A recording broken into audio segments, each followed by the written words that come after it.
Okay, we are starting our reading schooling and education today.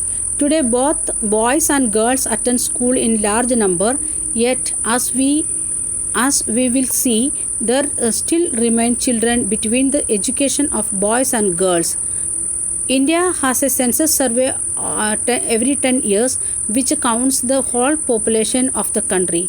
It also gathers detailed information about the people living in India, their age, schooling, what work they do, and so on. We use this information to measure many things like the number of the literate people and the ratio of men and women. According to the 1961 census, about 40% of all boys and men, that is means 7 years onwards and above, were literate. That is, they could at least write their names. Compared to just 15% of all girls and women. In the most recent census 2011, this figure have grown to 82% for boys and men and 65% for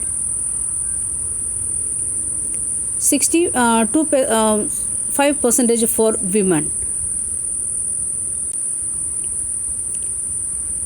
This means that the proportion of both men and women who are now able to read and have to at least some amount of schooling has increased, but as you can also see, the percentage of the male groups is still higher than the female group. The gap has not gone away. Here is a table that shows the percentage of girls and boys who leave school from the different social groups, including scheduled castes, and scheduled tribes. Okay, the primary level boys 4.36% boys they are leaving schools in primary level in all group. Then 1.88 girls they are going away from school, leaving school. Total it is coming 4.13. And in the SC, if you are taking the one particular community SC, that is 4.71% in boys and girls 4.20%. Total it is coming 4.646%. Then ST 7.20% and girls 6.84%. Total it is coming 6.93%. Then the upper primary from 6th standard to 8th standard 3.49% in all groups together, and the girls in all groups to girls 4.60%. Total it is coming 4.03%. Then SC 5.00% boys, 6.03% girls. Average total it is coming 5.51%. Then ST boys 8.48% and girls 8.71%. Total average it is coming 8.59%. Then the secondary level 9 to 10 standard boys 17.31% in general and 16.88% girls in general. Total it is coming 17.06% and SC 19.46%. Then boys 19.05%. Total it is coming 19.36%. ST 24.94% and 24.40%. Total it is coming 24.68%. Means the primary level and the secondary level and tertiary level we can see the in general primary level it is higher dropouts, boys higher dropouts, and the secondary level the upper primary level little less than the high school, again it is coming higher.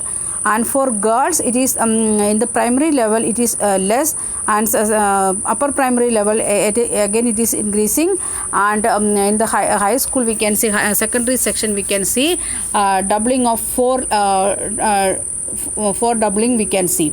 Like that, if you are looking, we can see the in SC ST primary level very few students they are becoming dropouts. Then the very few percent, means the when we are comparing with the general, that is more, but the number when we are looking to upper primary and secondary, that is very less in the primary level, and the secondary upper primary level again it is increasing, and the secondary level it is coming, not doubling, not tripling, more than that changes we can see. The next part, you have probably noticed in the above table that SC/ST girls have schools at leave school at the rate that is higher than other category. All girls. This means that girls who are from Dalit, SC and Adivasi ST's background are less likely to remain in school. In 2011 census also found that Muslim girls are less likely than SC and ST girls to compare primary school, while a Muslim is likely to stay in school for around 3 years. Girls from other communities spend around 4 years in the school. There are several reasons why children from Dalit, Adivasi and Muslim communities leave school. In many parts of the country, especially in the rural and poor areas, there may not have not even be proper schools, nor teachers who teach on a regular basis. If a school is not close to the people's home and there is no transportation like buses or vans, parents may not be willing to send their girls to school. Many families are too poor and unable to bear the cost of educating all their children. Boys may get preference in this situation. Many children also leave school because they are discriminated against by their teachers and the classmates, just like Om Prakash Vatmigi was. And we can see again this ratio here, percentage all boys and all girls, the dropouts. And we are moving to next part, that women's movement. Women and girls now have the right to study and go to school. There are other spheres like legal reforms, violence and health where the situation of women and girls has improved. These changes have not happened automatically. Women individually and collectively have struggled to bring about these changes. This struggle is known as the women's movement. Individual women and the women's organization from different parts of the country are part of the movement. Many men support the women's movement as well. The diversity, position and efforts of this involvement makes it is very vibrant movement. Different strategies has been used to spread awareness, fight discrimination and seek justice. Here are some glimpses of this struggle. First one, it is campaigns to fight discrimination and violence against women are an important part of the women's movement. Campaigns have also led a new laws by being passed. A law was made in 2006 to give women who faced physical and mental violence within their home, also called domestic violence, some legal protection. Similarly, effort made by women movement led to the Supreme Court to formulate guidelines in 1997 to protect women against sexual harassment at the workplace and within the educational institutions. In 1980s, for example, women groups across the country spoke about against dowry death, cases of young brides being murdered by their laws and husbands greedy for more dowry. Women groups spoke out against the failure to bring these cases to justice.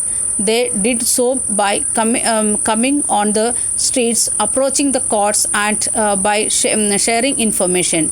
Eventually, this became a public issue in the newspaper and society, and the dowry laws were changed to punish families who seek dowry. The next one, raising awareness. An important part of women's movement work in the work is to raise public awareness on women's right issues. These messages has been spread through street plays, songs, public meetings, even movies like that things. The next one, it is protesting.